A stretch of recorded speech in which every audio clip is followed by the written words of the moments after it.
มื้อนั้นจะเป็นมื้อพิเศษเรื่องเล่าต่างๆหรือมีเหตุการณ์ที่เกิดขึ้น32อย่างหน้าต่างเปิดออกเอง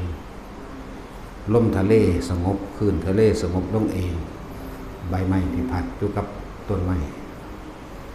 ก็เงียบสงบลงเองพังพรกับงูก็เป็นมิตรกันคนป่วยทุกชนิดน้อยเปียเสียขาปัญญาอ่อนแขนกุดตาบอดต่างๆหายเบิดนะครับเมื่อนั้นก็เป็นมื้อที่อากาศบ่ร้อนพอ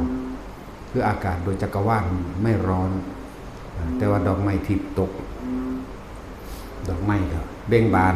นอกฤดูกาลดอกไม้ทุกชนิดสิบานขึ้นทั้งเบิดแล้วก็ดอกไม้ทิพย์ก็สิตกลงมารอบพระคันแห่งพุทธมารดาพระนางสิริมหามายานั่นแหละต้องมีเหตุการณ์อัศจรรย์หลายอย่างนรกทุกขุมนรกทุกแดนหยุดการทำงานเกิดความสุ่มเย็นเสมอกันเบิดเรื่องสั่นจังหวะมันเป็นมือพิเศษเป็นพุทธปณิธานอธิษฐานบารมีของพระพุทธเจ้าทุกพระองค์ต้องเป็นแบบนั้นเพิ่นจะอธิษฐานคิดไว้ซอยเหลือสรรพสัตว์เริ่มต้นตั้งแต่จุติตายหรือเคลื่อนที่จาก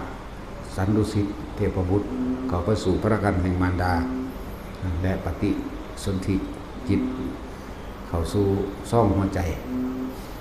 สั่นจึงเป็นวันพิเศษที่ว่าบุคคลผู้ใดก็ตามที่ปรารถนาต้องการที่จะทำบุญอุทิศให้แก่มารดาบิดาของตนให้เตรียมอาหารข้าวหวานตลอดทั้งปัจจัยอันเป็นเครื่องอาศัยทั้งหลายทำบุญกับหมู่ภิกษุสงฆ์องค์เจ้าแล้วก็อุทิศให้ถึงแด่มารดาบิดาเถิดมารดาบิดาทั้งหลายเหล่านั้นก็จะพ้นจากความทุกขติ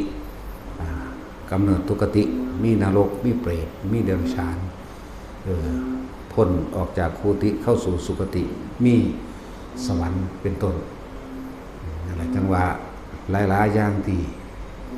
พอเข้าไปได้ศึกษาโดยแตกฉานมันก็เลยเหมือนกับเป็นเรื่องใหม่ที่จริงมันเป็นเรื่องเก่าแล้วก็เป็นเรื่องสำคัญมากๆซ้ำ